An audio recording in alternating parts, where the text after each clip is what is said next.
Revolutionary Edition podcast.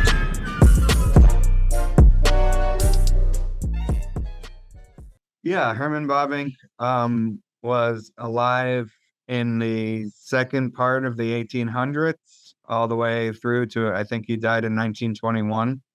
So he is so interesting in reform circles for this reform dogmatics, which is basically another way of saying the systematic theology.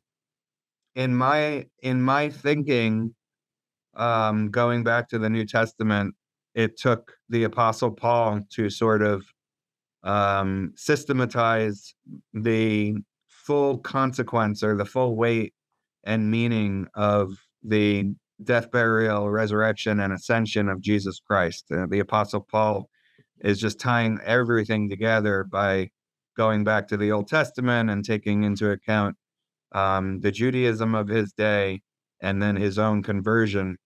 And so the book of Romans, Galatians, all of the epistles of Paul, along with what he accomplished recorded in the book of Acts, gives us this very full view of the significance of Jesus Christ coming to earth, dying on the cross, rising again, and then ascending into heaven.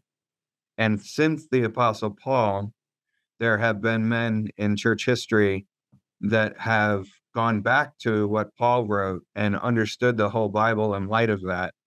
And I think early on, St. Augustine was the one to do the most full job of that. After Augustine, you have the Middle Ages, and Martin Luther, of course, is known for posting the 95 Theses on the door in Wittenberg and sort of officially beginning the Protestant Reformation. But it's really John Calvin who systematizes all of that Reformation thinking and does the best job of it out of all the reformers. And that's where we get Calvinist Institutes. So to me, there is this real chain between Paul, then St. Augustine, and then John Calvin. And then, hundreds of years after Calvin, in the 1800s, you have Herman Bavinck. And in so many ways, he's in a situation like us. Like, he is a part of a church that's known as the Seceder Church, and it was known as the seceding church because it left the church that had become what we would call liberal, like sort of straying from the inspired inerrancy of Scripture. So he went to a church that was what we would think of as like conservative and holding to the inerrancy and inspiration of Scripture. And his Dutch heritage and background meant that he saw it as reformed and gravitated towards that title, not so much traditional or conservative or fundamentalist, but reformed. This is what the Reformed have taught.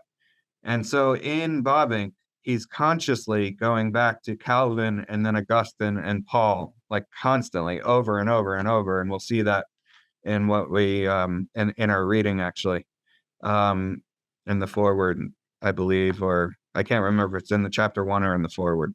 But in any case, he's just constantly and consciously going back to Calvin, Augustine, and then St. Paul before that. So because of his church context and because he's deliberately trying to articulate what the Reformed position is, I just think he's actually the most important theologian of our day. He's written long enough ago that his writing stands the test of time, but he hasn't written so long ago that he's completely in a different world. Like, he faced a lot of the modernity that we in the church today faces.